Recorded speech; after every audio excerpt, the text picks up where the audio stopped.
Welcome back to the Lads Talking Footy podcast. As always, every single week, myself, Sam, joined by Jordan Tana, as we give you our takes on everything talking footy. Mate, I was sitting here last night, I was prepping everything for what we do today, and then this came across my desk. Before we get into everything, we're just going to sit here and we're just going to talk all things Warrior number 168, and that is Shaun Johnson. Mate, he was a Coast legend, really. It's if you're a new listener to us, we've come from, both of us have come from Orewa College, which is where Shaun Johnson obviously has come from. He's a Hibiscus Coast Raiders junior as well. So I guess we have that little bit of attachment in a way that it's sort of, SJ kind of like means a little bit more to us just in terms of the upbringing. We're kind of, I guess, there for a little bit of it, but mate, it's kind of, it's something that I guess you've seen coming. He said that he was going to potentially hang them up a couple of years ago, but massive news, man. Yeah, you make some good points. I feel like other than maybe the podcasts out there that know him personally, we have probably the most sentimental value attached to Shaun Johnson because he's from the coast, because he's from where we grew up. He went to the same school. I'm rocking the Orewa College lanyard here just to pay tribute. Played for the Hibiscus Coast Raiders, who I also played for. He's just been my favorite player in rugby league because he has been really the only guy that I've been attached to, and his success throughout the Warriors and the Kiwis and just through his rugby league career. And not only that, he was like a homer that we could get behind, but also one of the absolute most exciting, most talented, most skillful players that we've ever seen on the rugby league field. So, he's had his ups and downs in recent years, but we can't forget what Shaun Johnson has meant for the game of rugby league and the inspiration that he has been on the young generation for rugby league. Because, man, you want to talk about superstars? Shaun Johnson at his very peak was an absolute Kiwis superstar. And yeah, you get a little bit sad and sentimental looking back that this is it for him. He's finally hanging it up after this season. It might be for the better for him. He's got some fingers in other avenues, and he wasn't having his best season, but let's not forget the good times, man, because Shaun Johnson was an absolute weapon in his prime. Yeah, I couldn't agree with you more, man. Like, there's like two guys, I guess, from rugby league. I've had a heavy union background as I was growing up. But for me, it was Benji Marshall, watching all of him. But then SJ was just in that era where I could just completely relate to as well. And it was just highlight plays, especially when he came in so early. It was just every single week he was just doing this ridiculous, the footwork, the speed. He was electric. It was a young, skinny guy as well from the coast, young touch player. I mean, we all see the touch highlights from him, and he just showcased all of that on the NRL field as well. And like you said, the highs and the lows throughout his career, but he's always been had just this presence as well where you sort of just learn to love him as well. He'd always put himself out there, especially so much recently as well. And the way that he interacts with the crowds, you can see how much it means to him. You hear him talk about it all the time. It's almost just like the definition in a way of like a kid that has supported the Warriors and managed to get to play for the Warriors. And he talks about that so much, just like what it has meant for him. He always wanted to be there. He's talks about everything. He wanted to win a championship for them. And it's so unfortunate that he's not going to be able to do that from a playing point of view. But I've listened to a couple of things, obviously today sort of on it, and it's outlining sort of his future goals. And it sounds like he is going to be heavily involved in the Pathways program with the club moving forward. But back to him and his career, I mean, there's just so many moments, I guess. Obviously, early on are the ones that stick out. You've got the Storm, the fairy tale run that he went on, and the highlight plays through there. I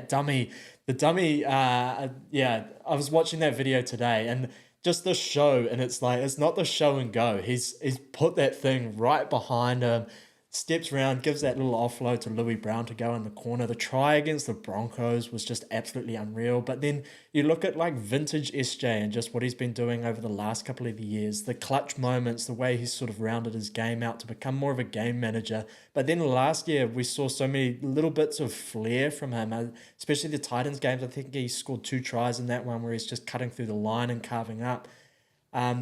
You've got the Knights game as well. Last year, I was sort of thinking about like SJ moments and things that sort of meant, well, I guess not meant, but just things that sort of stood out a little bit. But at Mount Smart, that performance just from the team alone, but obviously he's the catalyst to it, to send them to a preliminary final as well. It's just there's so many moments from him that have just stuck out through the ages, and I guess you kind of take for granted a little bit. I mean, where Wise fans obviously get they're well and truly known for being on that bandwagon, I guess, and shitting on their players when they're riding their lows and riding them when they're at their highs as well. And you take for granted a little bit of sort of everything that he's done, but just absolutely fantastic career, man.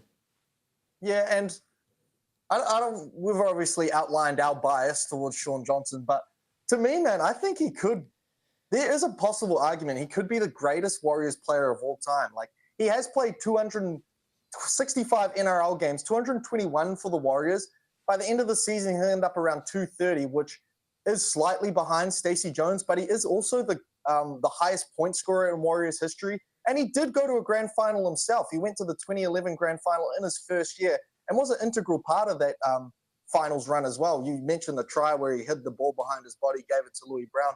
That was a crucial try in that preliminary final that got us over the edge. And then we talk about the later career and kind of the resurgence almost last year and him getting the Dally M halfback of the year. And honestly, he was probably robbed for the Dally M award overall. So he has some great credentials in the Warriors jersey that we can't forget about. And, you know, he did have that time with the Sharks, which I think was an underrated period in his time in the NRL, because I think that's where he sort of developed more into the Johnson we see today, where he is a little bit more in control of the game. And his physical attributes have kind of left him after he broke his leg and he's gotten a little bit older.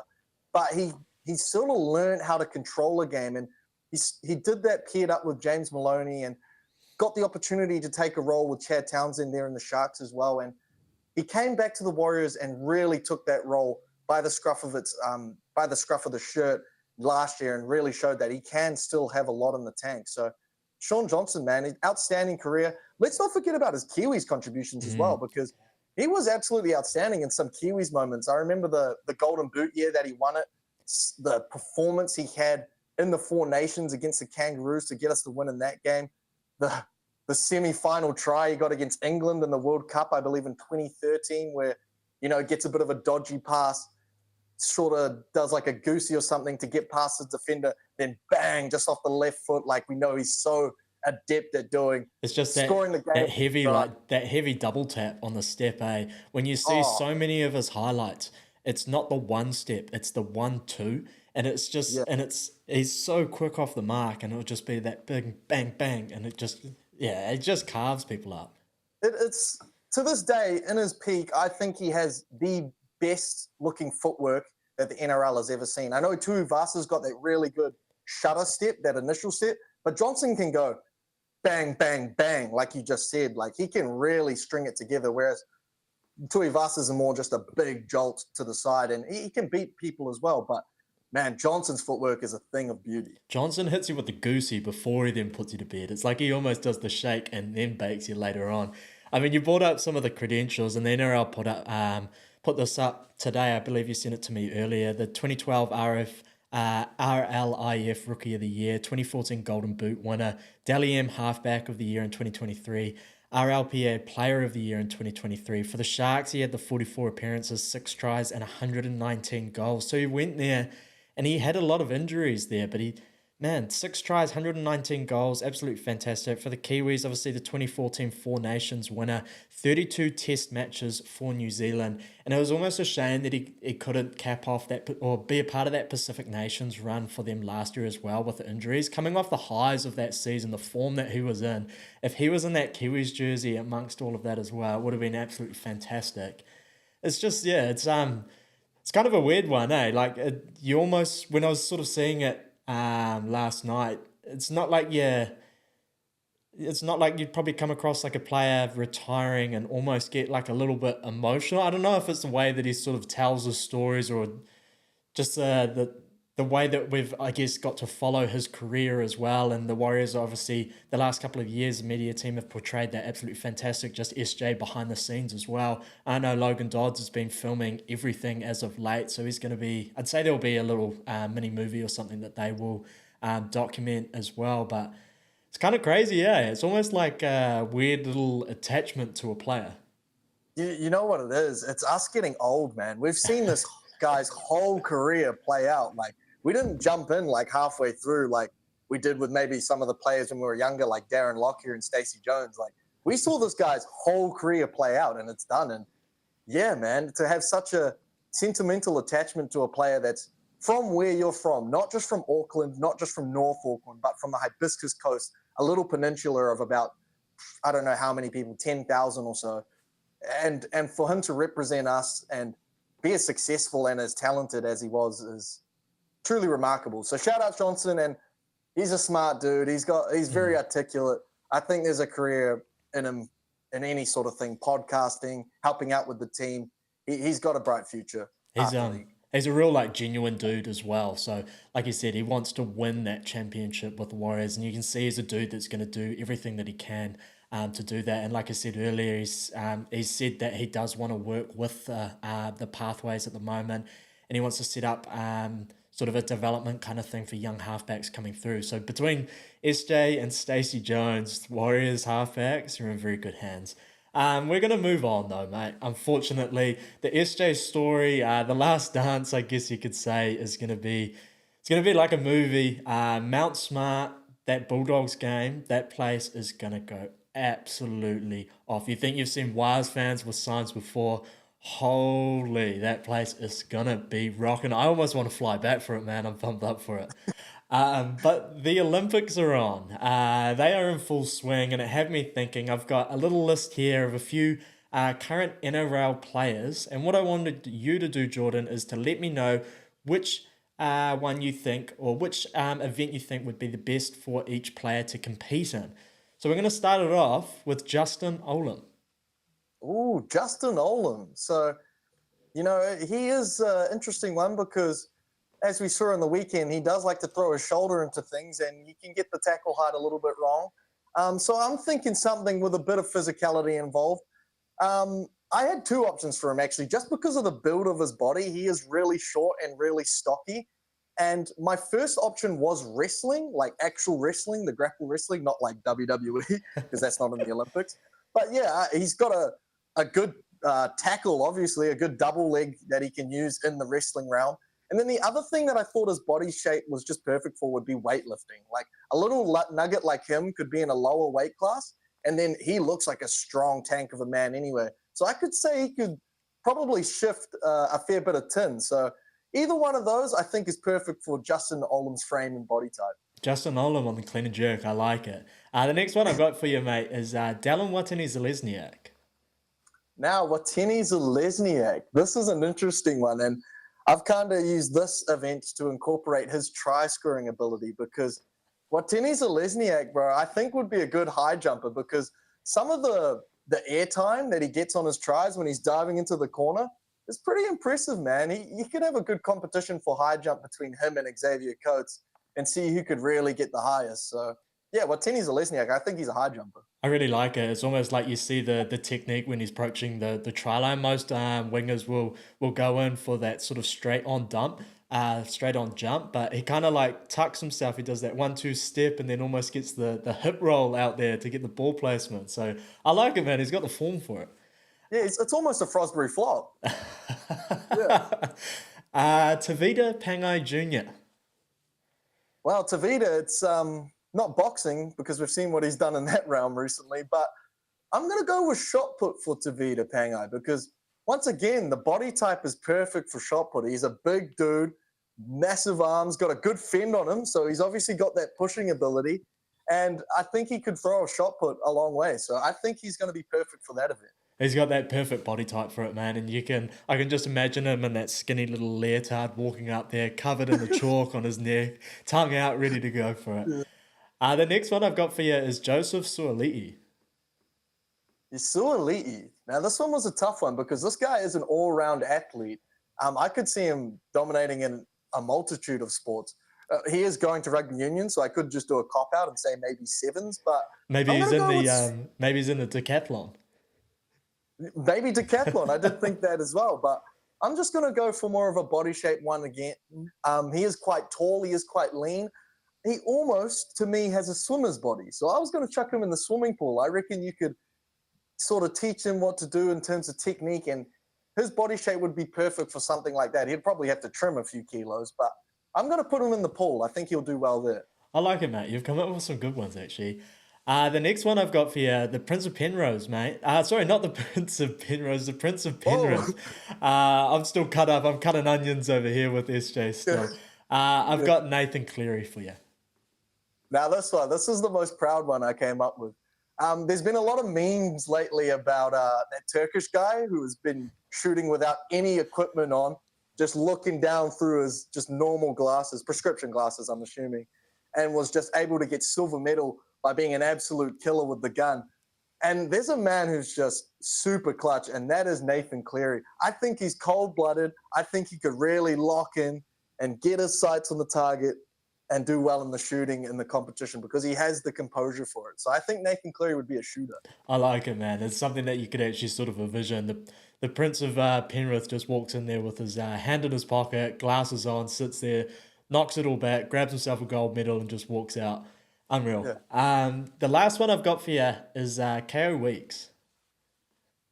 Yeah, this one seemed like a bit of a test because this was quite a hard one. I couldn't quite think of what Kyo Weeks would be good at, but I mean, he is quite fast. He is quite nimble. I can see him being a skillful guy. This one might be a bit weird to you. I'd like to hear if you have any other suggestions, but I would have thought tennis maybe. I was kind of thinking skateboarding, but I looked at him and I thought, rat's tail doesn't quite look like a skateboarder. I couldn't imagine him in the baggy jeans and stuff like that. So I think he's more of a tennis player. I could see him really shifting around the court, got the hand-eye coordination for it. So yeah, Kyo Weeks on the tennis court from there. Interesting. I was kind of thinking more synchronized diving. Okay. Nah, I'm kidding. I'm kidding. I was actually thinking he's super athletic. Obviously, Yep. I could have a real easy cop out. I could have thrown in, Jason Saab, Dom Young, a few of these type of athletes that would have looked fantastic in the 100-meter sprint. But I was kind of thinking KO Weeks kind of does belong on the racetrack, and he might be a hurdler. He's got that real low sort of body frame. I can see him just extending those legs up real high and just keeping that same sort of that quick energy going along. So yeah, KO Weeks for me, I reckon he'd be one of the hurdlers. I like it. I like it. I could see him on that hurdle track. He'd have to jump pretty high because he's not the biggest guy in the world. Yeah, I think they could pretty much get those legs up to like hip height. They almost look like they're just Yeah. continuously going. Yeah. Yeah. Nonetheless, that's what I've got for you, guy. The list I've got. Let us know down in the comments though what NRL players that you would like to see competing in what events, or what you think the players that we listed below, what you think they might actually be good at. The Olympics, though, they've been fantastic to watch, man. I've been loving it at the moment. The swimming, I always love that when it's on. The coverage, I'm not sure what it's like over there, but the coverage here has been absolutely fantastic. They've got like literally the full replays on breakdown replays on each event, so you can just sit there at night and just flick through everything that you want to see. The track events that are starting at the moment, man, I always love the kind of like chirp that's going on around that 100-meter sprint. It just seems like such a, I guess not like a mind fuck, but there's so much like venom out there, and it seems like it's just every single year. And I can't wait to see what Noah Lyles brings up in 200 meters as well, because I didn't realize that he was just a 200-meter sprinter, and he always gets off to slow starts, and that's why he got off to such a slow start in that one, and he brought it home at the end there. So if he can go back to back gold in the 100 and the 200, super impressive, man. Yeah, Noah Lyles, he's kind of like I'm not going to put him in the same category, obviously, because Usain Bolt is a legend. But you see that with guys like Usain Bolt who are more specific to the 200 meters, and then that sort of translate into 100 where they power home. And I like him, man. He's a super character. I didn't realize he was the guy with the Yu-Gi-Oh cards until Yeah. I saw him win at the Olympics. And then I was like, hey, wait, it's that guy, the guy who talks shit about the USA, or not the USA basketball, but the NBA in general in terms Yeah. of being world champion. So, hey, I like him. He's a good character for the sport of sprinting. I do rate as well how he called out the NBA players, but He can back it up now. They ain't saying shit now that he's got the gold medal. So I seen a meme come across before, and it was like the Warriors picture with Draymond and all of them with the like hands held on the cross. And it's like all the NBA players now waiting to see the 200-meter final to see if they can call them out on something. But man, talk shit, back it up. I like it. And it is always entertaining to see as well. You always love seeing that kind of stuff. Now the All Blacks, mate, they take on Argentina. The Rugby Championship is upon us. Sky Stadium this weekend. There's obviously no team list as of yet. Argentina, they have played 3 tests in the build up to this one. They lost to France, but they had a win over them as well, which was in Argentina, and they recently beat Uruguay 79-5. Now, for the All Blacks, there's going to be no Scott Barrett in these ones. It looks like Adi Savia, Mr. Moana, might I say, is going to be taking over as captain in this one. There's a few new faces as well, particularly in the halfback role. So it'll be interesting to see what happens, to see if TJ is named as well. I know we didn't see like a clear and definite sort of result on his return to footy program. So it'll be interesting to see if he is named in this one. But early doors, what are you thinking, mate? Just your prediction, I guess, on this one test match. Or you can do, we're obviously going to play playing Argentina back to back. So what do you think to expect from them? I'll just keep it to this test match here. We're not unconditioned because we did have a few test matches probably about 3 weeks ago. So I don't think we're going to be fully off the pace. I think would have been training well in camp for those 3 weeks.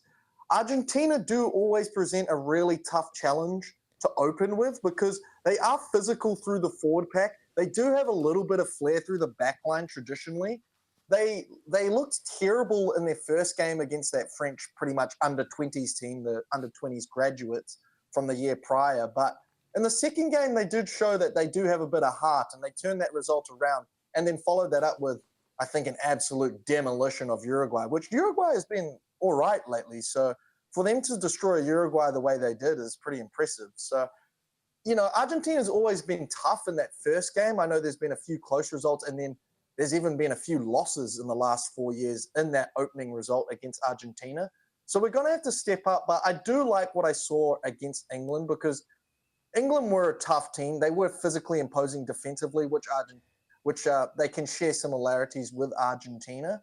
And they did shift the ball like Argentina are known to do as well. So I think England was a pretty good measuring stick to see where we're at against a team like Argentina. And I think they're a quality above Argentina. So I would be surprised if we lose this first game out the doors. Yeah, I agree with you 100%. I'd be very surprised if we lose. It's a home test match, obviously down in Wellington as well. The one thing that does concern me is England obviously took it to us really physically, and that's exactly what Argentina's sort of strength is around there in that forward pack. So they're going to come out and they're going to try and dominate the ruck, dominate the physicality and the battle as well. So as long as we can sort of weather the storm enough and be able to recycle quick ball, I think the attack will sort of take care of itself. As for the attack, though, I'm going to be interested to see how they plan this one as well. Hopefully we start to maybe see a little bit of the Scott Barrett, the Razor Robertson gameplay moving forward, and sort of a little bit of creativity, a little bit of tinkering starting to happen there because they have had a couple of weeks as well. And we've seen Ireland developing their own sort of tactics and around the pod play. And it would be really good to see if New Zealand are starting to be a little bit more innovative, I guess, or if they're going to hold their cards a little bit close to their chest for a little bit longer before they pull trigger on it. But I agree with you 100%. I think a win is coming, but I think it will be actually quite tight in this one. Argentina will have quite a bit of time to prepare for it as well. Now we're going to move into the accountability, mate. It's been a couple of weeks since we've done this. We haven't been held accountable for too long. So do you want to take us away on it, man? I mean, some of those weeks that we were off, I think it was lucky for us because there was a few shockers in there. But this week is not a shocker. The boys are back in town. In terms of the picks, we both went 5 from 8, so it's a pass mark with a few upsets. We started the week with the Cowboys beating the Tigers 48-30. I've gone Tigers plus 9.5, which they probably would have covered had it not been for an Olam send-off. So unfortunate miss there. Yeah, I agree. Tough betting in that one. I've gone for Nanai. I scored a try in every single game that the Cowboys have played the Tigers in, and the Cowboys to win at $2.70. And I go down there, and just on a personal note, I think it was a $56 multi on it on this one. with everything coming home, I had Dead and I had Drinkwater, I had Taulangi, I had Felt, and I think it was all I was waiting on was Cowboys 13 plus. All I was waiting on was Nanai. Absolutely spewing, mate. And then I just spiraled myself in my personal debacle afterwards trying to chase those losses. Yeah, I mean, I'm surprised you didn't get some of the same game multis over the weekend because it did seem like a try scorer's delight in a lot of these games. So Mm. Nana really had it out for you in that one, unfortunately. And another team that had it out for us as Warriors fans was the Eels, beating us 30-20, a few tries late, kind of making it less disrespectful, I guess, in terms of a scoreline. But I have gone with the Eels plus 11.5, so I really showed my patriotism there coming through. I don't know if that's worthy of a cha-ching in that one. I've gone with Might be a Roger. boo. You might need to do a boo sound. I've gone with RTS to score out on that left wing, which has come in, but I had the Warriors to win at $2. I doubled that as well, so we go down, unfortunately. And then an absolute try-fest, 74 combined points. Roosters beating the Dolphins 40-34. I've gone Roosters head-to-head and total points over 48.5, which is well and truly cleared. Yeah, very tidy betting from you. I've gone Dom Young and James Tedesco at $3.40. Both of them do not score. Yeah, you'd expect a high-scoring game. They would. So unfortunate miss there. Titans absolutely walloping the Broncos 46-18. I must have accidentally done this because, I usually like to chuck in like a results pick in there, like a margin or something like that. But I actually haven't. And I was picking the Broncos in my tipping competition. But I've just gone Cam Pereira anytime try scorer, Walsh anytime try scorer, into total points over 46.5 and double staked it. So massive collect for me there. Yeah, that's huge, mate. And that's good to know that you did that unintentionally because I thought that was really good eyes up punting from you there. But you've just come out and said that you didn't realize you fumbled in there. So, yeah. Yeah. Credit I'm where not too credit's sure due. if I did or didn't. Maybe because we usually talk through it on the show, I didn't get a chance to talk through it. So I don't know. Maybe I'm genius, but maybe I'm not. Oh, that's funny. Well, I've ended up taking Reece Walsh to score 2+ tries at $3.75. Absolutely terrible odds here. He scored the 2 tries and then the Broncos just completely fumbled the bag. So lucky we got in there. And then a huge upset that I don't think many people were tipping. The Dragons beating the Storm 18-16. I have actually picked the Dragons to cover the plus 19.5 line because that is pretty disrespectfully big. But I've tried to pair it up with total points over 44.5, which was low scoring and didn't come through. Yeah, that's tough footy. And if you're listening to the game, you would have heard an absolute doozy of a comment during that one that if you were at kindergarten in Melbourne when the Dragons last beat the Storm here, and you were at the game today, you would have been there with your 2 kids. Absolutely fantastic. That's crazy, man. 24 years. I think they say it's been like, oh, my maths is going to go out the window here. I think it was like 4 or 5 Olympics or something have been passed since then. Yeah, crazy stuff, man. Unreal sort of achievement. And yeah, I really didn't think that was going to go over. I had the Storm to win, Pappenhausen and Katoa to score at $3.75, and that didn't come in. And then the Sharks beating the Rabbitohs 20-6. I've gone the Sharks minus 6.5. Bit of a eat-ass line, but you take those because this was a kind of a close match between some struggling teams. Exactly. Eating ass is sort of what you got to do sometimes to get ahead. I've taken Jai Gray and Katoa both to score a try at $4.33. Yeah, shout out the Truffle Pigs, under 85 champions. Panthers beating the Knights 22-14. I've gone Panthers 13 plus into a no stat supported random rookie play of Ayongi anytime try scorer, which hasn't come through. I just thought rookie Juju, sometimes you got to back those kids. I thought I'd juice it up with it, but big miss. Nice. And I've done something from you here. For some reason, when I was looking at this, I didn't really understand why I didn't take the Panthers 13 plus. I took them 1-12, mate, at $3.45. So we come in. Now, you know what that is? That's stats. You went with your stats because the Panthers played the Knights close, I think, the last couple of times. Yeah. Whereas I just thought, Knights are crap and I'll back the Panthers big. But anyway, the final game of the round, Bulldogs beating the Raiders in an absolute doozy of a game, back and forth affair. Well, mainly the Bulldogs going up and then the Raiders coming back. I've gone the Raiders plus 7.5. which they have covered in a close 22-18 loss. Nice. Good eyes up footy in that one. I've gone Savage into Jacob Kuraz to score at $4.33. So we go down there. As for me as well, in the repeat set, I've just gone Sione Katoa in at $1.42. That's just smart betting. And then for my 40-20s, I've gone Pappenhausen and Kyle Felt, both to score 2+ tries at $8.97. So we go down, unfortunately. But we had a 5.9 unit collect on that round, which brings me back up into the 60s, 63.32 current total units on the season. And unfortunately, I got double X's for my repeat set bet and my 40-20 bet. Panthers 13+ going down for the repeat set. And then the 40-20 bet, Yongi anytime try scorer, Y, and Dragons plus 18.5 going down. But like you, it is fortunately plus 5.4 unit collect. So a good week for me. Nice. Tidy, mate. I like it. I believe on my repeat sets now, I'm 4 for 5 in the last 5 weeks as well. So we're riding a little bit of a hot streak. We're going to move into the performances of the round before we get into the previews. So do you want to kick us off, mate? Because we haven't discussed this yet, and I have a feeling we might end up holding hands on this. Oh, I think we might, because I'm going Keanu Kinney from the Titans. Yep, okay.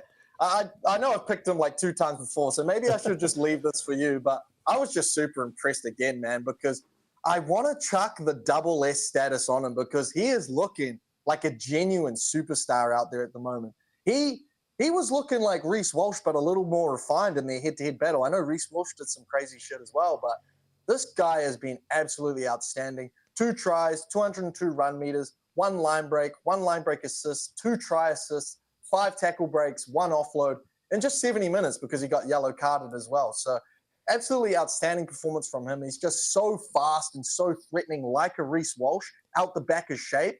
And then he's got really good footwork as well. So you saw him leave Corey Oates for dead with that little step that set up, I think, the Jojo Fafita try, one of the many in the second half. But he was just absolutely outstanding, carving up that Broncos left edge. And, unfortunately, Oates is having a bit of a nightmare out there, and he might be, struggling for game time in the future. But Keanu Kinney, absolutely outstanding. Right, I couldn't agree with you more. It's like a game where you kind of think it would be the opposite. Keanu Kinney's coming up against Reece Walsh, and you expect that, I guess, the spotlight of it all would just be that little bit too much, and he might fold a little bit, have a few mistakes in his game, but he was just absolutely electric. He's like that new prototype of fullback that's sort of coming through where they're little, they're quick, they're nimble, but the effort plays, he's got so much X factor on him. It's just written all over him. You'd almost think that, like, if they're not going with the fullback, Brimson, yeah. If you're not going with Brimson, you're going with Jaden Campbell for that X factor. But man, Campbell's just found himself an absolute home at 5'8" at the moment, and Keanu Kinney he's just burst onto the scene, man. And I love it because he's a boy that's come from the North Shore of New Zealand as well. And he's killing it on the GC, man. Up the GC for him there. But yeah, it's electric, man. And I think he's really found a home at fullback there. And I hope that they actually just invest a little bit of a bit of time into him. I'm not sure what they're going to do when Brimo comes back and sort of that balance there, but he just needs more reps, man. It's the same with Campbell at 5'8". Just give him more reps because it's just electric, man. He's doing it every single week. As for Reece Walsh, though, what belt do you reckon he's got in karate? Oh, man, you're talking about the karate kick tries he did on Jojo Fafita. Yeah, that was crazy. I don't know if you've seen this sport in the Olympics, but it's like not combat karate, but it's like a routine of like dance karate. Like maybe if we were to go back to that Olympics conversation, he'd get gold in that. Maybe that's his thing. What's wrong with the big stance out the back? That's funny, man. Do you reckon he comes out with like the ninja headband next week as well? Tie the locks up, have the karate headband going. It was pretty wild, man. And what's happening there in Brisbane it's just a shit show, really. And good on the Titans for getting up, man. It's electric. We're going to get into the round 23 preview, mate. So all of these odds are accurate as of Tuesday at 6 p.m. And it's coming to the business end of the season. I guess tipping gets a little bit harder here as well because you've got teams now that aren't going to make the 8. So sort of what are they rolling out, man? And the Broncos are one of those teams as well where you sort of wonder how long they're going to continue pulling the trigger on guys like Adam Reynolds and stuff like that are biding their time or have been battling injury throughout the season. But nonetheless, mate, kicking it off, the Rabbitohs take on the Storm at Accor Stadium. The Storm are $1.17 favourites in this one. The Rabbitohs whopping $5.10 underdogs, and the line is at 15.5. For the Storm, Tui is back, so Big Nas moves into second row for Katoa, who suffered a knee injury. For me, if I was the Bunnies, I'd be attacking that second row channel for them. Cody Walker, he returns though. Cheekham comes into the back row for Jacob Host, and Shaq Mitchell also joins the bench. The Storm have won 33 of their 40 total matches against the Rabbitohs. They've won 20 of their last 24 games against them, but they have split the last 4 meetings against each other with 2 wins each. At Accor Stadium, the Storm have won 3 of their last 4 games against them. Very ugly loss for them against the Dragons last week, and I really think they're going to have a big bounce back here. Storm win. Yeah, I fully agree. And they did look very disappointing last week. I think it was kind of like Munster struggled to integrate with Hughes coming back into the lineup, whereas nothing's just been 100%. Sorry to cut you off. I agree completely. Jerome Hughes has been killing it out on that right edge, and for Munster, he's so used to being back out on that left edge, having all these attacking weapons like Justin Olam, and you've got Xavier Coates as well. But now he's got Howarth and Anderson, the throw bros, I guess, out there. So it's kind of weird to see them get that balance. Yeah, and I just don't think he was linking with Hughes that well either. Like there was times where they'd make a break and then Munster, because he's used to being the alpha dog, he's a good player. He was coming in and like coming into that first receiver role where we've been usually seeing Hughes get there and then him do some brilliance. So I think they just got to work a few things out. It's not panic stations at all because they're still on top of the table and they've been in a much better form than the Rabbitohs here. And the Rabbitohs attack has really halted the last 2 weeks. And you can see with this lineup, they're dealing with a lot of injuries. They're only averaging 9 points in their last 2 losses.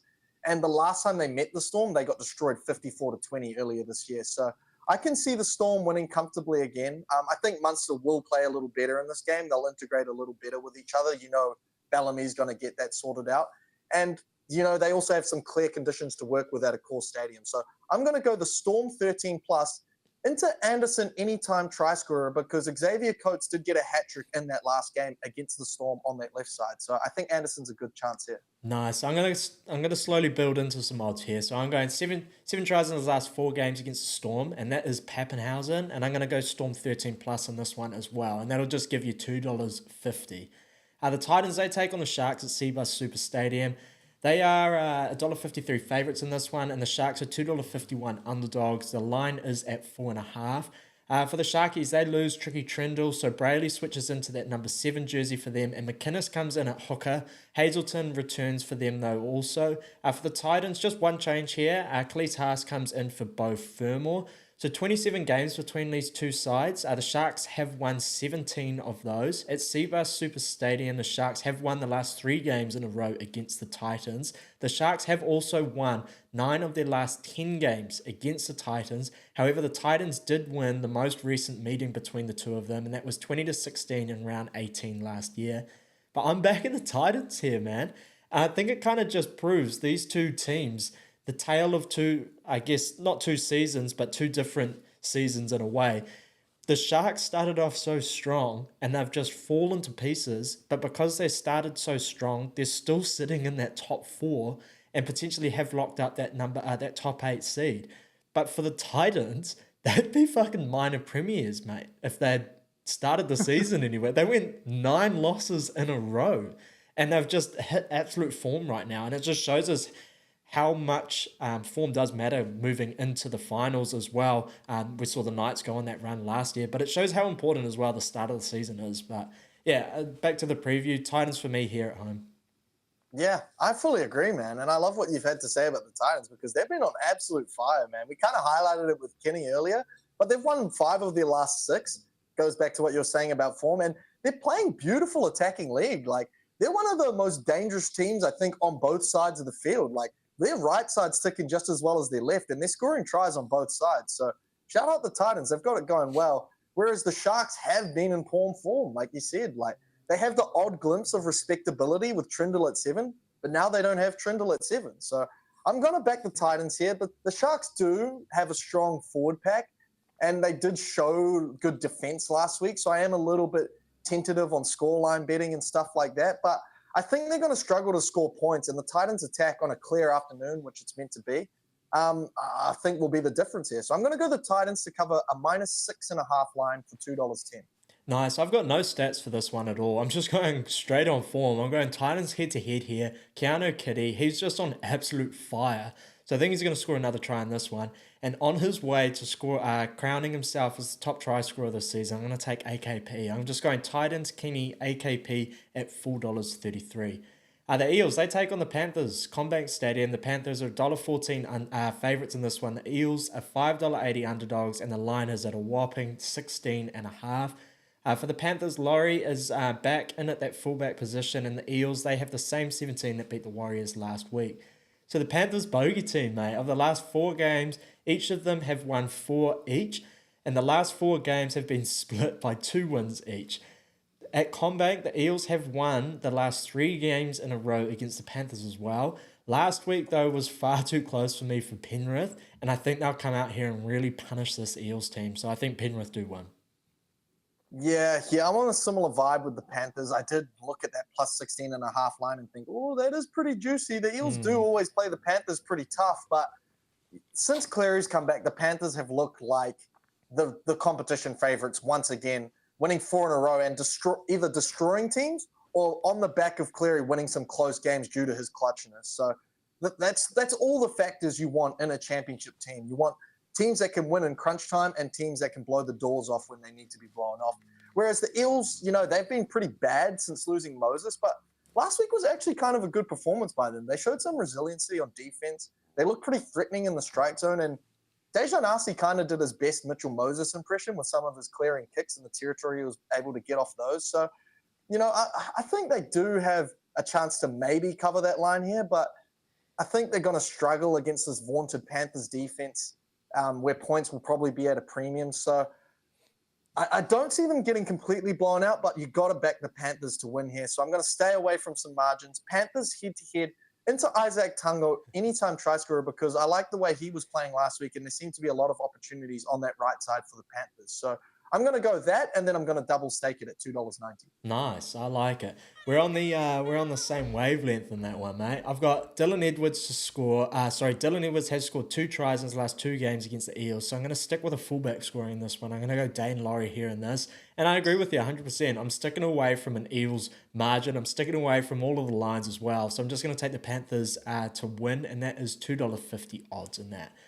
Now the Raiders, they take on Manly at GIO Stadium. Manly, they are $1.59 favourites. The Raiders are $2.37 underdogs, and the line is at 3.5. For the Raiders, Strange is back in at the 5'8 position. Cook goes to the bench, and Levi to the reserves. Smithies has been named, though, despite that head knock that he suffered against the Dogs, which I was quite surprised about because it looked like he was in all sorts on that one. For Manly, Lehigh, though, he is back. Tommy Talau moves to the centres, Burbo to the bench, and Croker is also back for them, which is huge as they prepare for a finals run. Again, in this one, of the last 6 games, each team has won 3 games each. Manly have a 53% win rate here at GIO Stadium, and have won 2 of the last 3 games, though, against the Raiders here. Now, the last 2 games played here have ended in 20-plus victories to either team. I think Manly will win in this one, but I wouldn't be surprised if there's a potential blowout on the cards here. I know Big Papa is going to celebrate his 300th at home. Be interesting to see how they get up for that one, but we've seen some milestone games for the Raiders this year. Jordan Rapana comes to mind as well, where they haven't managed to get up, so it'll be interesting to see how they go. Yeah, I think I more agree with your first point about the game potentially being a blowout, because I could see the Seagulls doing a bit of a number here because, they have been up and down and fairly inconsistent, but the spread Eagles attack, man, is absolutely outstanding. And some of their recent wins over the Titans and the Knights, where they've been big wins, have aged very well, especially that one over the Titans a couple of weeks ago. And even not last week, but the week before, 30 points in a loss against a good Roosters team isn't too bad. So obviously they're ticking on all cylinders with Tom Trebojevic back in the lineup. Whereas the Raiders with Fogarty have looked much better as well. Like, they've been actually a pretty good team. And last week they showed they're still a team with a bit of backbone. Like, they're going to play teams tough, even when they're maybe slightly outgunned. So, it does worry me here at home because that does seem to be a place where the Raiders lift. But the last time the Raiders did play, the Seagulls played here, they won by 40. And earlier this year, they did have a big lead on the Raiders as well before they bombed that completely. So, I am worried the Raiders could come back, but I think the Seagulls will remember that and be out for blood. And it is clear conditions in Canberra. It's a cool night, but clear conditions. I think the Seagulls are going to do a bit of a number here on the Raiders. I agree with your point about this going maybe a bit of a blowout way. So I'm going Seagulls minus 8.5 at $2.30. I like it, mate. 4 tries in Turbo's last 2 games against the Raiders. Give me Tommy and Manly to win here at $2.50. Now, the Cowboys, they take on the Broncos at Queensland Country Bank Stadium. The Cowboys are $1.42 favourites here, and the Broncos are $2.87 underdogs. The line is at 7.5.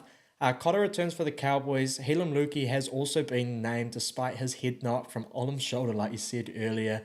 The Broncos, Payne Haas is out, Mam is out, Rogers moves to 5'8", and Williamson comes in at front row. Tristan Saylor is also on the bench for them. The Broncos, they have been absolute arse of late. 8 losses in their last 9 games. Talk about a complete fall from grace. But this show would be so boring if we just sat here and said, oh, the favourites are going to win, mate. I guess you've got to try and find something a little bit different, some sort of value. And we all know that you cannot trust the Cowboys. Broncos have won their last 4 games in a row against the Cows, and they have split their last 4 games against them at the venue with 2 wins each. Now, of the last 4 wins from the Broncos, those have been all by a 13-plus margin, and the other one was by 12 points. Call me crazy, mate. Broncos, 13-plus. Damn. I mean, I don't hate it because of the Broncos' record against the Cowboys recently. They just seem to have the Cowboys' number. They're like the big bros to the little bros. But, after what I've seen the last 2 weeks from the Broncos, the pathetic showing on defense down the stretch of games and, an actual defeatist mentality that kind of makes me think they've checked out on their season and any chance of making the playoffs. I just can't pick them, man. I got shit last week for picking them from somebody online, and they were like, "Oh, could you pick the Broncos? Did you see them?" I was like, "Mate, they're still dangerous," but I guess he was right. So the Cowboys, I agree, are a very sketchy team, though. They have won 5 of their last 6, but last week was real red flags defensively, conceding 30 points to the Tigers with 12 men, and a lot of those points were in a small period of time in the second half. But I think I just got to back them here, given what I've seen from the Broncos. It is warm and clear conditions, and the Broncos do still have superstar talent. So I am expecting a try-fest. So I am going to go Cowboys head-to-head into total points over 50.5. That is a huge overs, but at $2.40, I'll have a crack. The bookies kind of know something, eh? They know there's going to be some tries on this one. For me, I'm sticking with the Broncos 13+. I had Ezra Mam's stats all over this one, but obviously he's out here, so I'm just going to throw in Jesse Arthur's. And I'm going to go Stags. He's grabbed a few tries against them as well. Now, I'm going wild on this one. I'm looking for complete value. I'm backing the Broncos, and it might just be for the last time this season. Jesse Arthur's, Katoni Stags, Broncos 13+, $24.50. I'm going with a big 3 in this one. I'm going out with a bang on the Broncos. This is the last time I'm going to back them this year if they shit the bed in that one. But I don't trust the Cowboys. All right, mate. The Dragons, they take on the Bulldogs at Jubilee Stadium. The Dogs, $1.65 favourites. The Dragons, $2.24 underdogs. And the line sits at 2.5, mate. For the Dragons and the Dogs, both the same squads that played last week's victories for each respective teams. Now, who would have thought, mate? The game of the round here. The Dragons up against the Bulldogs. All eyes on this one. The Dogs, they have a 70% win rate here. They have won 3 of their last 4 games against the Dragons. But at Jubilee Stadium, the Dragons have won their last 2 games. 2 matches against them here. I'm sticking doggies, mate. I've got a little play on them to make the top 4. I won't tell you how much my degenerate self threw on this one, but I'm riding on a Cowboys slip, a Sharky slip, and the Dogs to go high. So I might be a little bit biased here, but the Dogs will win this one. Yeah, I mean, I'd love to see the slip off camera. I want to see what we're running in terms of numbers. But yeah, you might be biased, but I think I agree with you as well, because to me, this is a battle of consistency versus inconsistency. Whereas you look at the Dragons results, it's they'll win one week and look like a genuine top 8 contender like they did last week. and then just get the doors absolutely blown off them the next week. So the I Bulldogs, think it is. I think it's the last 11 weeks they have gone win loss. That pattern, that same pattern. wow. Well, that's the absolute pinnacle of inconsistency. That's inconsistency's definition right there. 50-50 team. Whereas the Bulldogs have been, a lot more consistent in my opinion. Like they're doing it on the back of great defense. And you look at all their scores, like they're all pretty close games, but even when they lose fairly close. They're always a very competitive team. And the Bulldogs have won the last two matchups between the two teams. So although they did smack them in the very last meeting earlier this year, 5 of their last 7 games have been 1-12 contests. So I can see the Dragons kind of lifting for this one, just off the back of them getting smacked and them riding a good win over the Storm and some momentum. And a little bit of the Flanagan factor, because I think apparently it came out that Cam Serraldo got the job with the Bulldogs, and Flanagan didn't even get a chance to interview, and he's kind of taken that personally. So there's a bit of fire in this game personally as well. But I am going to back the Bulldogs. I trust them more. I trust their defense. Close game, 1-12 at $3.50. Nice. Matt Burton, he scored a double the last time that these two played. He's stepped up in big moments all throughout the season this year. But just give me a try for him in this one. And the Dogs to win, and that'll give you $4.50. Now, the Finns, they take on the Warriors at Suncorp Stadium. SJ said today it will be the last time that he obviously runs out at Suncorp, so he's ready to feel those vibes, mate, and it's coming. The Dolphins, they are $1.40 favourites. The Warriors are $2.97 underdogs with the line sitting at 7.5. For the Dolphins, TPJ and Nick Rima are back. TPJ's obviously finished his shot put routine at the Olympics and he's flown back for this one. Asako, he will also play. RTS, he moves to the centres and Kossi comes in on the wing. No other changes other than that. The 3 games between these two, the Warriors have won 2 and the Finns have won 1. That win came at Suncorp, round 27 last year, but this isn't round 27. This is a farewell tour, baby. Shout out to SJ. The Warriors are going to go out on a high for him. I think they win this one. Yeah, I like it, bro. I like it. And this is the second edition of the Tana Cup for the year. Warriors defending the Tana Cup against the Dolphins in Suncorp. But yeah, the Warriors, just on their last week, they did look fucking awful. The defense has completely abandoned them. The young centers and CHT kind of getting exposed, and the attack spluttered again until, the last 10 minutes where it kind of showed a little bit of life. But, I did look at the Dolphins and unbiasedly, I thought they are a good favorite to win this game, but they have lost 4 of their last 5 games. And, they do look good on attack, but they are losing games. I think their defense is a little problem themselves. And if you look at the changes that the Warriors have made, RTS is moving back to center, so that'll shore up some of the defensive issues as well. And then the guy Johnson, he's got to be playing with a bit of freedom now. The pressure's off his back, the monkey's off his back. I could see him really getting into an attacking flow, and you kind of got a glimpse of it for the first time this year in the last 10 minutes of the game last week. So I think the monkey's off the back now. I could see the attack looking a lot better for the Warriors. And then another factor is it's meant to be showers at Suncorp potentially as well. So that could stem the Dolphins' attack and really help out our forward pack. So in honor of Shaun Johnson, I think the Warriors are going to defend the Tana Cup. I've gone a real eat-ass play, though. I've gone Warriors plus 7.5 at $2 because there's obviously still a chance the Dolphins can get it done. But I am going to back the Warriors in my tipping comp to get the dub. Nice, mate. We all know Dallin loves a jam, so I think that the Dolphins are going to target that right-hand side for them. So I'm going to take Bostock in this one. And just give me SJ, man. I just think the farewell tour starts now. I agree with you 100%. The attacking play out the right-hand side, it's going to start to sort of hopefully flow a little bit better. And we all know we might do that little show and go, bring something over. Give me him a try in his last game at Suncorp. I'm just going to keep riding that SJ probably right at home until it shits the bed on me in that one. But yeah, Bostock, SJ to score. I'm going to double it in this one, but I don't have odds, unfortunately, for these last 2 games. The bookies were a little bit slow updating all of that for us here. Now the Knights, they take on the Tigers, McDonald Jones Stadium. The Knights are $1.28 favourites and the Tigers are $3.70 underdogs with the line sitting at 10.5. I fucking hate these games to end Sunday, man. Like, I'm sitting there and it's always the fucking Tigers or the Knights seem to be in the mix with it. The Titans used to be here, but now that the Titans are playing good, they're not playing here anymore and they've got some other shitter here. But it's always a fucking shit game to anchor the Sunday on, and I don't rate it. For the night, so just one change. Brody Jones comes in on the bench for Thomas of Kant fame.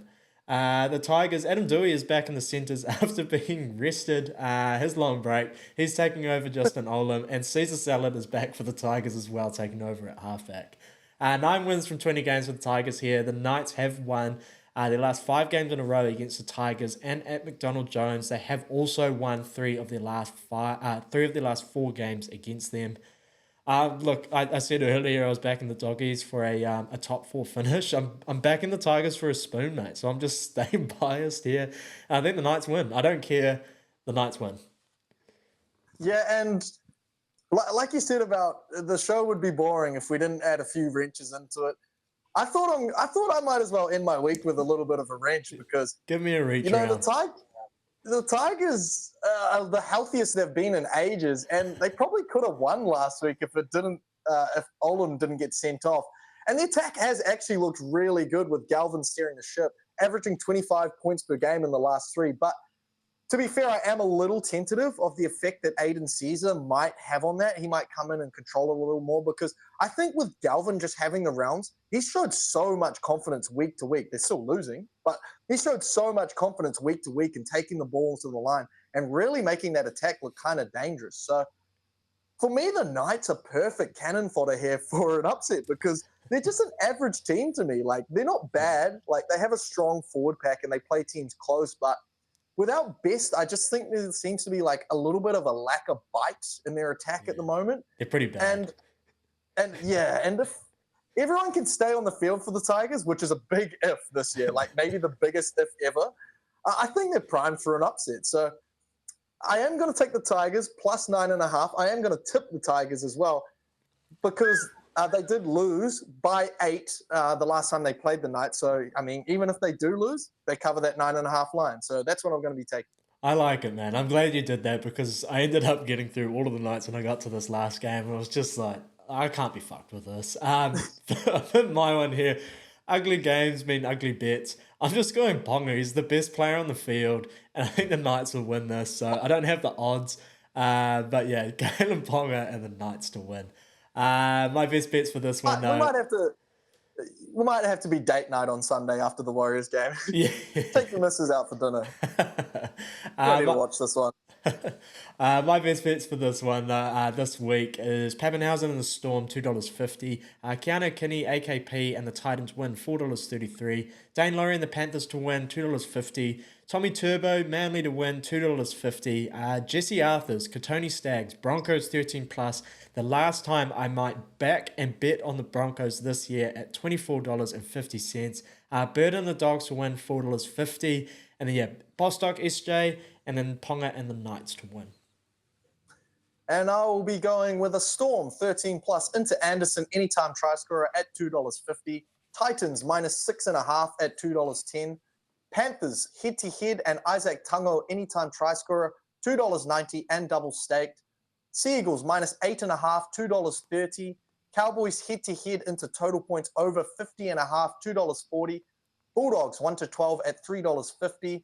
Warriors plus 7.5 at $2, and Tigers plus 9.5 at $1.91. Nice, I like it. We're going to move into the repeat set bets in the 40-20s before we wrap this up. So, repeat set, it's our lock of the week. It's just something safe, something to give you another crack on the following week. For me, it's simple this week. It's proven it works. It's little, but it's a lock. And I'm 4 for 5 in my last 5. So I'm going Storm, Panthers, Dogs, all to win, $2.20. I mean, it's been working, so you might as well keep running it. You kind of stolen my thunder because I've been absolutely missing the repeat set bets lately, and you've been on fire. So you can have that now. This is your thing where you should give me the 40-20. You should help me hit those ones because I'm still struggling with those. But in terms of a repeat set bet, you don't have to sell yourself as being Jordan Tanner of Shaun. Banana Kick fame. yes, you're shanking the 40-20s. Repeat set bet, I'm going to go with a bit of a eat-ass one as well, like I do. Storm 13 plus, I think they're just primed to bounce back after an ugly loss last week. $1.62, I'll back that. Nice, I like it. And my 40-20 bet for this week, I've got something real different here, mate. I'm just going all favourites. No shenanigans, I think, will happen this week. So I'm just going to go. I know I've tipped a little bit differently in the picks, and I can guarantee I'll get some dribblers that'll come in and be like, oh, but you tipped the Wires, but you're backing the Dolphins. Look, I just feel like it might be one of those rounds where there isn't any shenanigans in it. So I'm just going to go every single favourite at the moment to win, and that's $13.62. Well, I'm going to go the opposite for my 40-20 bet because I'm going to go Sunday shenanigans. I'm going Warriors head-to-head into Tigers head-to-head, $10.05 for your underdog Sunday. I like it, man. For some reason, I feel like we might come in and you've no more banana kicks. You've kicked yourself a 40-20. I like it. That wraps up another one, though, from the lads. Let the farewell to begin. SJ, I can't wait to see what happens over the next couple of weeks, and we'll see you guys all next week.